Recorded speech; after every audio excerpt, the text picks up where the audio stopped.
All right, so I want to update you on the 2024 real estate market, what we're seeing, what we're projecting going into this year, and kind of how 2023 has been different than 22 and different than 2021. So I recently had our kickoff meeting with our agents, and we look at a lot of stats. We look at what's going on in our market, how are we doing in the market as a team, and how are we performing. So there's a few different metrics we look at, and I just want to share a few of these slides with you today. So the first one I want to share with you is number of transactions. And so basically you can see here, transactions peaked in 2021 and they fell off in 22 tremendously and fell off again in 2023. And so this next slide gives you the actual number of sales for the Athens market. And this is being pulled from the Athens MLS. So this is all sales going through Athens MLS. And you see over 5,000 properties sold in 2021. Whereas over 3,800 sold last year. Now, why is that? It's a combination of one, low inventory and buyers not finding enough properties to buy, and it's also a product of the interest rates rising significantly. So I think we're having fewer sales because one of interest rates, but then also lack of inventory. And this next slide just kind of shows you the transaction volume. So you can see what's interesting is the volume, it dropped from 2021 because there was such a tremendous drop in transactions, but it didn't drop as much to 2023. Now, why is that? As you'll see on this next slide, it's because the average sales price has continued to rise. So fewer transactions, typically that would make someone think the market's slowing and prices are gonna fall. And it's kind of what we saw back in the Great Recession. We saw fewer sales happening.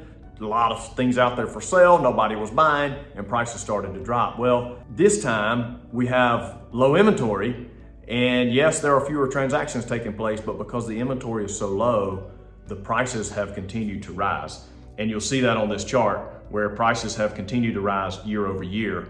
And I believe they will continue to rise into 2024. I don't expect we'll see a crash like we saw back in the Great Recession.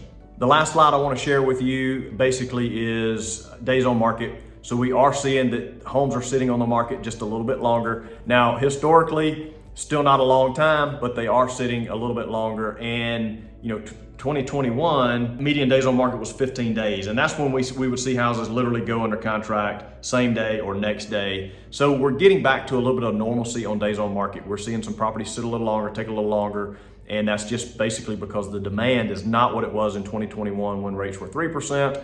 Some of those buyers have been taken out of the market because of interest rates, or they've already bought something and they're sitting at 3% and they're not electing to upgrade or downsize or move.